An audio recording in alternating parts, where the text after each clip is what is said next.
Bump is bumping. Oh my gosh. Yeah. Like there's Oh. there's an internal voice inside of me that's like everything needs to be prepared. Um, you know, this morning I was compiling a document with parking instructions for my husband for when we're in labor and like how to put our car into valet mode. I'm like like over planning, over preparing, which I'm sure is going to be completely unnecessary when the day arrives, but I just can't help it. And I'm sure my advice will be something around that. But one of the things that I did not expect, like to give you some type of answer to this question, right? Like something that I didn't expect, something that I want others to understand is that the duality of your identity starts really kicking in third trimester, or at least it started kicking in for me, where at least, like I'm very career driven. I'm very much like toughen up buttercup kind of thing. Like, let's go on a work trip on my eighth month. But at some point, I had to start making decisions, not just for me and my ego and my career, but also the baby and what's best for the baby. So I did not go on that work trip. Welcome to Side Note, the podcast, where we empower ambitious women with new perspectives. I'm Samantha Fackler, your host. Join me for off-the-cuff conversations with the most authentic people I can find. Entrepreneurs, creatives, authors, visionaries. We welcome you as you are and hope you leave with what you need. This is Side Note, the podcast where big ideas become real. Today's episode is extra special because Masha here is pregnant and she's due so soon. When are you due? In 11 days. 11. I don't know if, yeah, I don't know if you have video on this podcast, but yeah, the bump is bumping. Oh my gosh, your bump is bumping. It looks It's, so cute. I'm ready to pop. Yeah, I bet. And today we're going to cover a lot of different things. I want to dig into like how your book is going on women and personal branding in the workplace. I want to dig into how you are feeling 11 days before giving birth.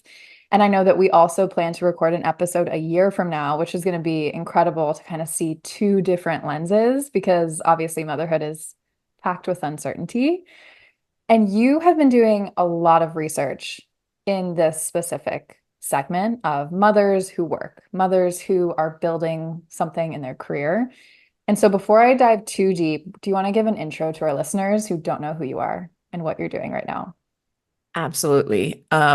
Which to be honest, I wish I had a better intro for myself into my life because I feel like I've worn so many different hats and I've just like identity crisis. And I think right now I'm having a specifically strong identity crisis as I'm entering a new territory.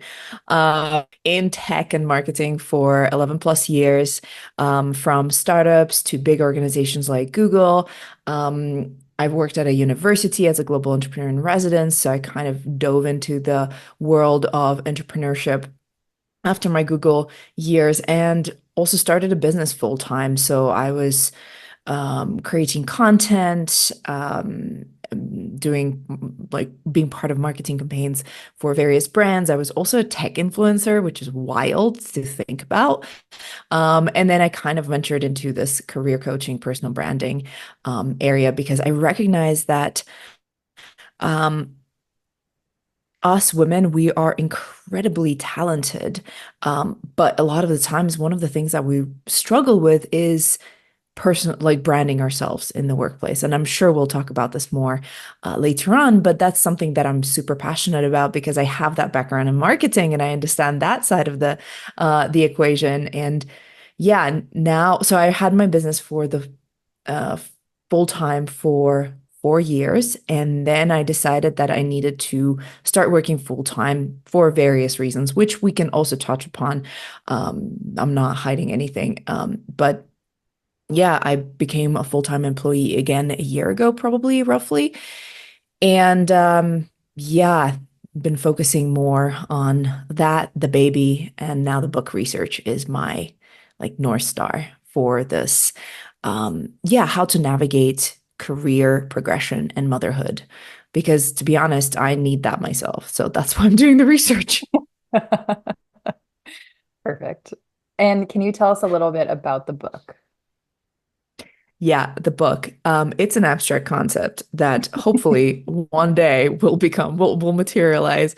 At this point, I feel like this experience, just being pregnant myself and navigating the workplace, has been so interesting while doing that research, which has slowed down. I will be very clear. It has slowed down the further I got into my pregnancy because I just had so much stuff going on. I moved Yeah. houses, 6 months pregnant. Work has been crazy, so hasn't been very active, but I'm hoping that I will pick it back up once I feel better after, you know, delivery, maybe like a couple of months into it. But the book is essentially for someone who is like me, who is like, I am very career driven. I want to, I find self-actualization through work. However, I also want to experience motherhood, right? Because some of us choose not to, and that's completely fine. But some of us, like I felt a calling to become a mother at some point. I knew that I was terrified of the experience because of the identity shifts and of the societal changes, right, that come with it, societal stereotypes and all that stuff. But I needed to experience it because that's how I would fully become myself. Um, so it's a book for those people who are a little lost, confused, and don't know what to expect on how they can navigate this whole transition. Yeah, I mean it's terrifying when you're behind it because you don't know what to expect. Everyone has a different experience. It's so individualized. And yet Exactly. there's And also, not yeah, only go ahead. Yeah, 100%. And not only that, it's like once you're in it, how do you go about it? Because the pressures to be, you know, the societal pressures and expectations to be a perfect mother and a perfect employee, and some of the biases that come into play, honestly, in the workplace that you have to navigate through, as you're in it, as you're trying to keep this little human alive and nourish them and help them grow, help them become the best human they can be. It's a lot. So how do you navigate it once you're there too? Yeah. Those are the questions that I'm hoping to answer with the book. Yeah, I can't wait to read it because I will see pictures of you on social media where you're surrounded by books and notes and you're like, I just learned about this statistic. Like, why don't people talk about this more? And I find it really, really fascinating. It's also interesting to me because I am someone that I'm an entrepreneur and I don't plan on working for someone else. So I am figuring out how do I give myself leave? How do I prep my business? Which parts of it can run while I'm out? Which parts really do need to wait for me to come back, right? So like my coaching, Yeah. like I can't really coach, 2 weeks after I give birth. So how do I plan for that? How do I prep my clients for that? It's very interesting. And of course, that's going to be different based on every woman and every business. But I want to rewind a little bit back to the moment that you decided to go from entrepreneurship to corporate full-time work again. And Yeah. what was like that light bulb moment that you were like, I need to make this change? Yeah. There are a couple of things, to be honest, that were in play. First things first, COVID. Right. I started searching for jobs in uh, 2022. Started searching for jobs sometime like in the middle of 2022, because I felt, well, one of the things was I felt very lonely and disconnected from people after COVID. Because, full disclosure, I'm not from this country. I am from Russia. And we moved back to Denver with my now husband in the middle of COVID. We used to live here, but we moved back here in the middle of COVID, and of course, everybody was isolating, and I felt very alone and very removed from a community, right? Um, And that, yeah, that feeling of isolation, that need for community was very strong for me. And working for myself was, there was an aspect of it where I was like, yeah, I can join all of these communities, but I need more. I Mm. need more contact and collaboration with people on a day-to-day basis. I started feeling very unhappy, and I realized I was reading this book, 80/20 principle, and it said instead of focusing on what's making you unhappy, just focus on like the memories that made you happy, like where you were happy in that particular context. And so I was trying to remember when was I the happiest in my work. And it was when I was working at Google, when I was just, working in tech, and I was working with this dynamic, amazing team. So I was like, that's it. I need to find a job. The other aspect of it that also led to that unhappiness was the beginning of the war in Ukraine, and my feeling of security just fully um, eroding.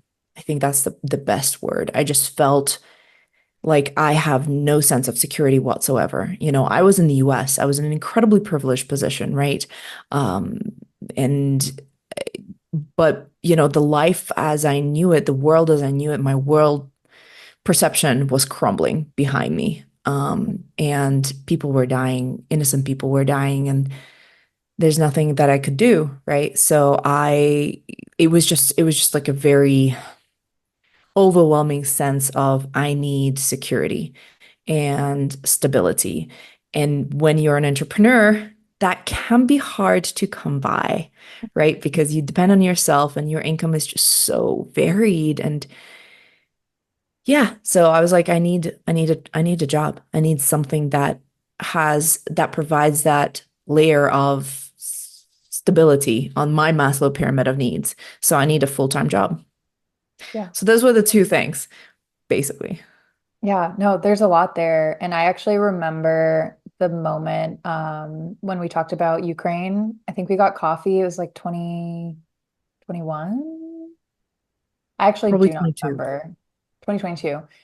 Yeah. And it was a huge weight on your shoulders. And I like remember seeing the shift in you. And I think, yeah, inconsistent income as an entrepreneur is absolutely a part of the game. And I think building a consistent income can definitely be a topic for another episode for sure. Because it's such a journey, even trying to find that, or if that's even possible based on your business and structure. So that makes sense that Exactly. all these things came together and you were like, I want security.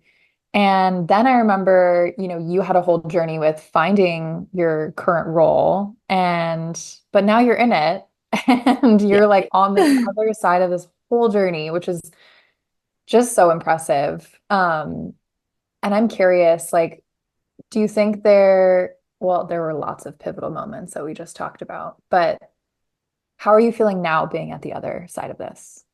Yeah, I feel like it was the right decision, 100%. I definitely feel much more secure, right? And I feel like that enables me to have a foundation to be more creative and do the research for the book or something like that, right? Of course, at this particular moment, 11 days from my due date, where, as my husband puts it, we're on baby watch because the baby can, like, I can start contractions now, like as Right. we speak. But um, there's also that added aspect of uncertainty, which of course like sends me back down the Maslow pyramid of needs. But if we're just talking about my job, my career, I feel much more stable. And like it has given me a foundation from which I can now move up that pyramid of needs, right? And create more. Yeah, completely. And so I know you've also done a lot of work in your research around how women can create security if they don't have a full-time job. So for those in the audience that maybe work for themselves, what should they be looking at to try and incorporate more security as they embark on this path? Oh, that's a tough one because there's so many variables involved, right? With what industry you're in, right? As you correctly put, what is your business model? All of those different things. But ultimately, it comes down to creating systems that help to support you long term, right?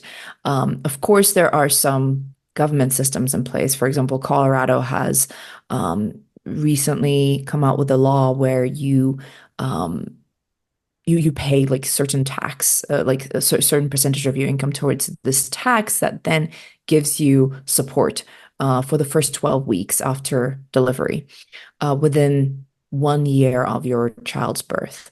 So I know that there's some laws in different states that give you that monetary support. But relying on those, I don't know. I don't rely on governments. That's that's just the thing. Relying on those, I think, is a little unpredictable and just like that's not something that I would do. That would give me more anxiety and uncertainty than relying on myself because that's something that I can control. So honestly, it's all about creating systems that um, help you feel like you are getting that stable income, whether it is because you have passive income or whether it's because you have created a big buffer for yourself in your bank account and it is paying you out every single month like a stable salary, right? That's another thing that like entrepreneurs do.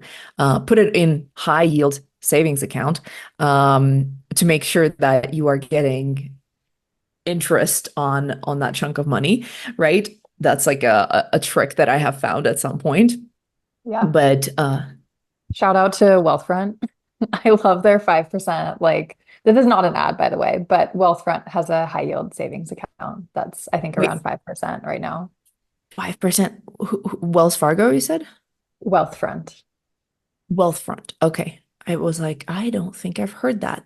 I'm using Wise. I forget their percentage. But they're also pretty high. They were pretty high up. And they're super easy also. So not an ad. But lots of good ones out there. And then, as for what you're talking about, like making sure that your business can run itself, when you're not there, I have not figured out that part. I will be honest. That is something that I still have to understand how to do myself. So I'm not going to talk to that part, but it is possible apparently. Yeah. Somewhere, someone has done it. I'm gonna find that someone and Exactly. bring them on here and talk about it. But Yes. yes, and I think, yeah, all of those make sense. I'm very curious. So if you're listening to this and you know that this exists, drop it in the comments. But I'm curious if there is like a private version of that government leave you talked about, like something you can pay into that Mhm. accumulates interest until then it pays out during your leave. Well, I mean, I guess you could just create one of those accounts, right, on Yeah. um the banking system that you were mentioning or Wise, and then kind of create that money pot, right? You could do that Yeah. um even yourself. And I Yeah. know that honestly, so I was looking at, because obviously registries and all that stuff, Baby List has a um, like parental leave fund. Oh, interesting. Okay, that's pretty cool. Yeah, that you can create and your friends can contribute. Just Oh, like a meal fund or a diaper fund, it's a parental leave fund. right. And whatever you put into that leave will probably be used for food and diapers. So, Probably, most likely. It's like they've already named those funds, but ultimately you use the money however you need to, which is probably going to be diapers and food. right, right. Yeah, it's so interesting what there is nowadays. There's also so many things that you need to get. Like I'm watching you, I'm watching some of my other friends. Yeah, your face, if you're watching this on YouTube or listening, Masha's face is really going through it right now. I went to my friend's house and she's due September 9th. So she's due like 2 weeks after you. Had her baby Mhm. shower. Oh my God, there were so many products. And My apparently they're recycling all needed. my recycling bin has been overflowing for weeks now. Yeah, my husband messaged me yesterday. He was at some like networking event and he was like, "Do we have a wipe warmer?" And I was like, "This is not an essential item. We do not have one." A But white there's warmer. a wipe warmer to warm up the wipes before you put it on the baby's butt. Like, come I on. kind of Like want it any cold. It's refreshing. It's like a cold plunge, but from the back. Well, apparently, according to this person who told my husband about this, it made the cold contrast made the child, go to the bathroom in like right as you were changing them. So again, but this could be a specific thing to this person's children. I don't know. It's one of those items that I'm not going to have before I have the baby. There's so much that you can have. Actually, a very good piece of advice that one of my colleagues and friends gave me is shout out to Mac, is if there are so many things that you can get for the baby, there's some essential items that you need to have, right? For safety and all that stuff. And then there's certain items that are nice to have, and certain babies will need them, certain babies will not need them. So add them to your cart, like do the research beforehand before you give birth, add them to your cart so that you have them like on the short list and the speed dial. And then if you need them, you'll be able to just like buy them in one click, but don't buy them before. So wipe warmers is one of those. That's really good advice. Yeah, phenomenal advice. Yeah. Is there, I guess, what is one product that is essential that you're surprised by? Like you're surprised that it's essential. Oh my God. Where do I even begin? All of them. Um, all of them, all of them. I mean, it is kind of like my biggest surprise probably was that I need a nail buffer for the baby, and I need to bring it to the hospital because baby nails grow like every day. Right? Do they come out like little gremlins, like sharp claws? I think it probably depends on the baby. But You who could knows? They could. potentially. But yeah, exactly. But I have a nail buffer in my hospital bag. That's so funny. It's one of those like Dremel things. That's hilarious. It's crazy. It's crazy. That, then there's the like, I don't remember what it's called, but like the thing that sucks out the snot. And then there's one where like it's kind of like a big tube and you put it in the baby's nose and you suck it so that it's like you create suction. So it comes out. I also have an automatic one because I was like, I don't know how I feel about the whole sucking thing. So many baby products, but this one is essential. Yeah, I know. Gonna throw Babies are a up. little disgusting. It's okay. It's a thing. Okay, I'm definitely getting the automatic one. I actually am gagging when I think about the sucky one, but clearly I'm not a mother yet because I think there's a lot of that stuff to come. Yeah, yeah. And I have both. I'll report back on which one works better. Please do. Okay, so now this will probably round out our chat about like the motherhood, even though there's so much we could cover and I want to cover with you. But one thing I've been coming back to, so I recently got married, and going through that journey, there were a lot of things that I didn't expect. One big one that I wish someone told me was that, like, during the whole planning process, you were focusing a lot on the reception. Like, you're pouring over details like florals and napkins and plates and shit. And the ceremony is kind of just the ceremony. Like, you might work with your officiant to go through a script, depending on how long it is, and you write some vows. And then otherwise, you pretty much show up, the day before you go through like who's walking when and where. So you're planning, like, majority of your planning is all about the reception. Then the day comes, the ceremony is like the most beautiful part. It's so cool. And because you didn't overly plan it, it like feels organic and I don't know, just like really special. And then the Mhm. reception, you like pour so much time into it that it goes by in a flash. And it's almost like anticlimactic in a strange way, or at least for me, it was.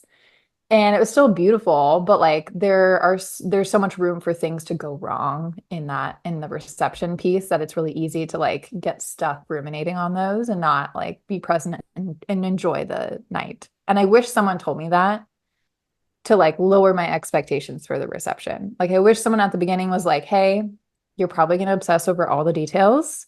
I encourage you to like zoom out, not scroll social media as much. Try not to compare all of your details to other people, and you'll probably have a better time." No one told me that. So, with your place being about to deliver, right, going on leave, all the things, what is something that you would tell like a soon to be expecting mother that is not readily available or shared? Ooh, I think this is a question that I will probably be better equipped to answer once I've delivered the baby, just because right now, and I think I know what it's going to be about. Let's be honest. Because right now I am hardcore nesting. Okay. Just cleaning everything I can, freezing so much food. Just like yesterday, I made 2 loaves of bread and a ton of granola, so that my husband can then feed me, because apparently I'm going to be on bed rest for the first few weeks, or at least ideally I'll be on bed rest. And yeah, my husband yesterday was like, "Can you stop stressing out about these things? We'll be fine. I want to enjoy the last few like days or hours of just the two of us."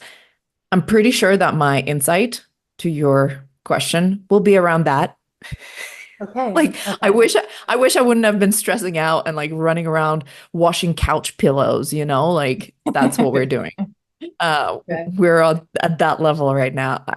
I'm sure that I'll be telling you this, but I just can't help it. Yeah. Like Well, there's an internal voice inside of me that's like everything needs to be prepared.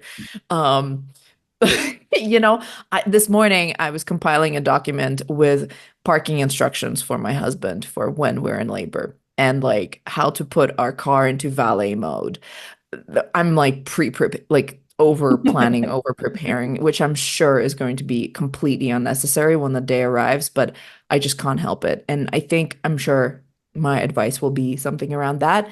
But one of the things that I did not expect, like to give you some type of answer to this question, right? Like something that I didn't expect, something that I want others to understand is that the duality of your identity starts really kicking in third trimester, or at least it started kicking in for me, where at least, like I'm very career driven.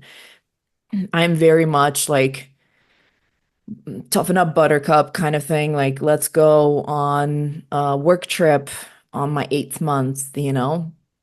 But at some point, I had to start making decisions, not just for me and my ego and my career, but also the baby and what's best for the baby. So I did not go on that work trip at 8 months pregnant because I could have had complications.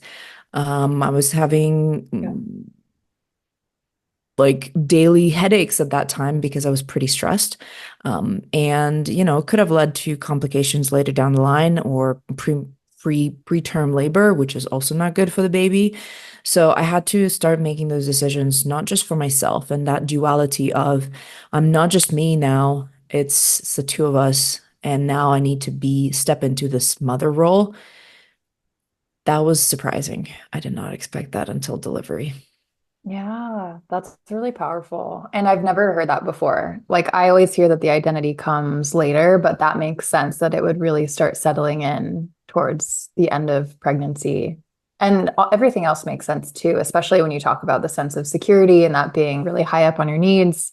So it's like cleaning, prepping, like all of that gives you that sense. So I'm so interested to hear how some of these might shift or change after.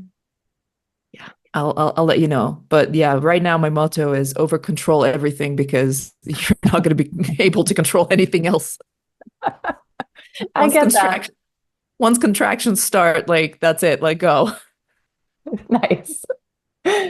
I love that. Yeah. And I think these like unexpected lessons to me, these are like the side notes, right? Like this ties back to the entire like podcast name. It's like, what are the things that aren't really shared or said that are important? So, with that, I want to move into two standard segments of the show. These are ones that will be in every episode, and they're way more fun and lighthearted and playful. And I'm sure they will also be built off of all this context that we talked about. So the first one is off the record. So it's time for us to go off the record, and these are unfiltered opinions on like news, events, yada yada, things that are happening. First one that's up is we just had the Olympics, and that just kind of rounded out. And David and I were watching the Olympics, and we were like, first off, it would be really funny to see a normal human do some of these sports before the Olympians to I actually get a sense of how hard some of these things are. And specifically, we were watching the canoe slalom. I don't know if you've seen that, but they're like in these little kayaks and they're going down these like rapids and they have to get through different like I don't know, they need to move their head through different poles as like checkpoints. And just that alone, I was like, okay, I would definitely sprain my neck. But imagining my mom, like imagining my mother try that was so entertaining. And it got us chatting and thinking about like, okay, how could we flip it? Like, what are normal people things that we could enter into the Olympics? And I'm sure Olympians would still crush us, but like when I thought about that, then I was like, okay, well, number one, grocery bags. How many Yeah. grocery bags can you lift and bring and how fast can you move with them like through an obstacle course from like a car to your fridge and then how fast can you get it into the fridge and Mhm. pantry. Another one was and I really like this one, silent snacking. Oh, Have you ever been in a movie theater and you have like a really loud snack and then it's the worst.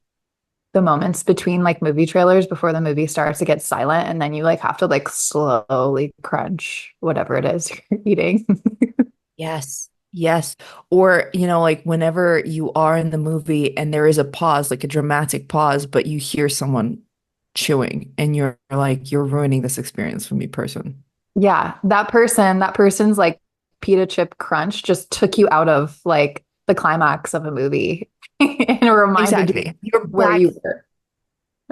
Yes, 100%. You're sitting on your chair again. You're you again. You're not like emotionally invested in whoever you're watching on screen. Yeah. Yes. Oh my God. 100%. So like how silent can you be? And you give the contestants, I don't know, pita chips, popcorn, Cheetos, whatever loud snacks there are. I don't know. But do you have one? Like, does one come to mind? Two came to mind. Uh, First of all, I love the comparison to regular people and just like watching us fail as opposed to Olympians because it's so easy to be giving to assess and judge all these extremely talented and fit people while we're sitting on the couch like my husband and I were eating Magnum ice cream watching these people like sweat and I was like yeah this is how I yeah this feels great. I feel great about myself right now but um, yeah, the two things that I would love to enter into this Olympics, regular human Olympics, are first of all TSA security, like going through TSA security. Oh, okay. I like that. There are some people that just cannot figure it out, and I'm sorry, but I really deem myself as someone who is very prepared, and it really annoys me when people just don't move their what is it called, trays along. And they're just there putting on their shoes and putting on their watch while you're waiting and everybody's backed up. It's like, come on, keep it moving. Like, Yeah. this is a society. Everybody needs to get to their plane, and some people are late.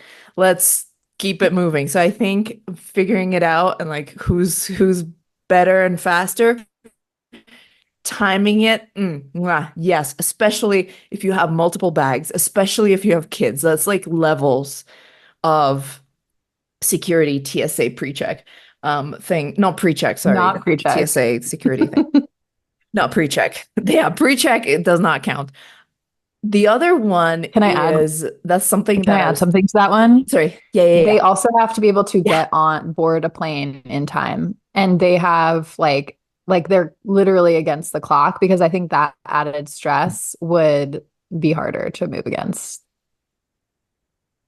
Yes, yes. Their plane is leaving soon. And yeah, there's a lot of there are a lot of factors that we can like dial up the Yeah. heat.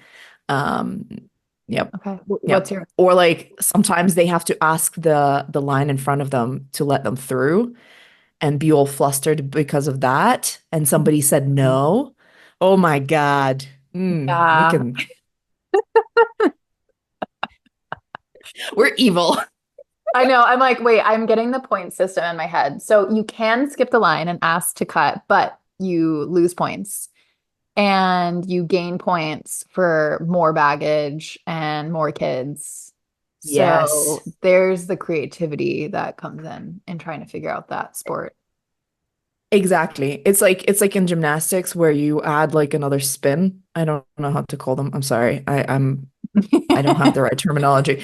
But that is essentially the equivalent of another spin or another like twirl, another A jump trick. backwards Yeah, I like to the that. Well, point system. And the other one is um this one's gonna take it into a more depressing turn.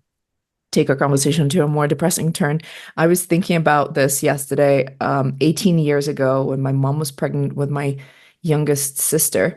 I learned how to cry silently, because I went to a boarding school at the same time as she was pregnant, and she had some like complications, and I was blaming myself for her complications because I was like, she's worried about me. So I learned how to cry silently so that my parents don't detect that I'm crying oh in my boarding gosh. school. So that's another Olympic sport. Learn how to cry so that your parents can't detect it over the phone. Oh my gosh. That is depressing, Very but a depressing. challenge. Yeah, It is a challenge. it is a challenge because there's nobody else who knows you better than your parents. I think the funny thing about that, which there actually might be like a funny spin on this, but it would be funny when people do accidentally let out a noise and what that noise is. Yes, yes. For me, it's the sniffling. That's the only Mm, way they can find out because I need to breathe. right. I think I would accidentally let out like a coyote like yelp and then be really embarrassed by that sound and then just dismiss myself from the competition. Well, like Whoa. again, that's where your point system comes in. Yeah, yeah, totally. Yeah. Okay, that was good. That was good. Another thing, I don't know if you're keeping track of this because you might just be like, fuck social media right now. You like just prepared for leave. You got a lot going on. I want to go back to the decision to go back to the office and the Okay. mindset transition there. Hmm. Can you talk a little bit about that? I mean, I will say it was a little different in terms of I used to work for myself and I used to identify what projects I work on and all that stuff, like complete freedom, but also complete lack of structure because I set the structure. And if I don't set the structure, there's no structure to a more structured environment. Granted, I am working for a tech startup. Um, Structure is a suggested concept, which I love, right? I've worked for larger organizations and I've worked for a university where structure was different. The approach to structure was different, and I much prefer the startup approach because there's enough freedom still.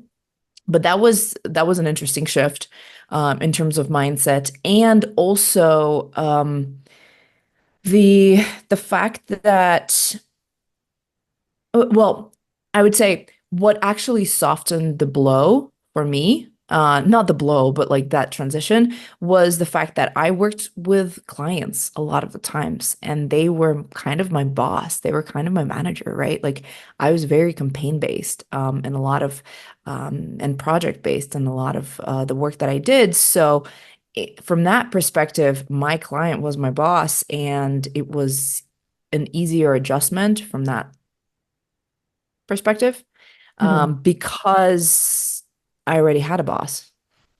Yeah, that makes Um, sense. I chose my bosses. Now that's different, but I also chose a company that I worked for. So there you go. Right, right. I love that. I think that's an interesting way to think about it too. And obviously that depends on, which business you have as an entrepreneur. I very much value freedom. Like I love Mhm. setting my own schedule. I still need to get better at structure, but I've gotten a lot better than when I started. There's so many things there I think we could unpack, but I think choosing your boss is a big one. And your freedom, you still have freedom. It just looks a little different, right? Exactly. It's different freedom. I will say I do miss the freedom of setting my own calendar, right? I feel like people have much more access to my calendar. And Mhm. yes, I can block things off. But there are urgent things that come out that I can't, like I have to take them. Just like, for example, I blocked off half an hour before this interview on my calendar, but we are having a launch tomorrow, and there was an urgent meeting that was put on my calendar for that half an hour. So, I was there. Yeah. Even though I blocked it off, and sometimes it's just a reality of working for someone else. But Mm. as long as you're as long as you feel like you're having an impact, right? I feel like us entrepreneurs are, or us entrepreneurial natures, spirits, humans, um, that's what we're aiming for, some type of impact. So as long as you feel it, you can adapt to the different working environments and styles. Yeah, that makes total sense. And I actually want to take that in the inverse. I want to now fast forward to Masha in a year from now, knowing Hmm. we don't know what that looks like exactly. But right now, what do you want to tell Masha in a year? Um, I hope you've survived. Mm. I hope you're still alive. Hey, hi. What's funny is that when I was at boarding school, I used to write letters to my future self, and send them, physically send them in to my grandparents' address in Russia, because I knew that they would take like months to arrive. So I used to do that exercise back then when I was like, yeah, hopes and goals. Like, I hope you do this and you pass this exam, and like your friendships get stronger, la la la la la. Right now, I don't know, I'm struggling for words because there's so many unknowns, Mhm. right?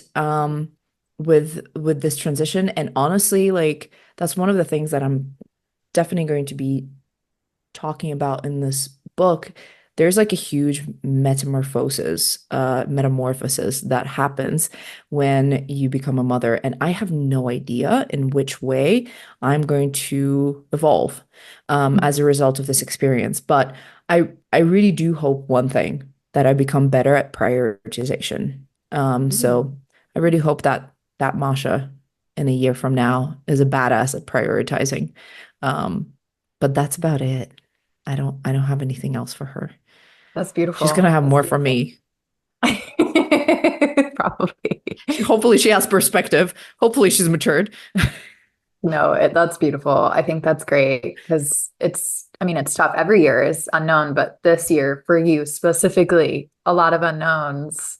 And I think prioritization, I mean, what I hear from people is like when you have a kid, your capacity for bullshit plummets to zero. And so Yeah. prioritization is like the name of the game. So I'm excited to check back in on that in a year. Thank you. I'm starting to have difficult conversations, and like communicating boundaries with even family at this point, because I realize that I need to start doing that exercise. Al- Otherwise, how are you going to survive? You just Oh, can't yeah. please them all. You have to pick and choose. Having it all is a myth. You You got can to have, pick and choose what you're going to have. yeah, you can have most things, but not maybe all. Well, not at the same time. Not at the same time. Yeah. Yeah. I saw that on Instagram. The other day, I opened Instagram and I saw that in somebody's post. You just can't have it all at the same Ooh. time. I like that. Mhm. You can have it all, but not at the same time. Exactly. Yeah. So to round out today's episode, we're gonna go rapid speed through what's called gatekeeping. And this is one of my favorite segments because this is what I like talk to my friends about. So I'm like, I want to talk to my guests about this too. And this is like those little things that you're really loving, like little products or services, or it could be anything. It could be like, I'm really loving green grapes right now. And for me, the three things are lip balm from Jack Black.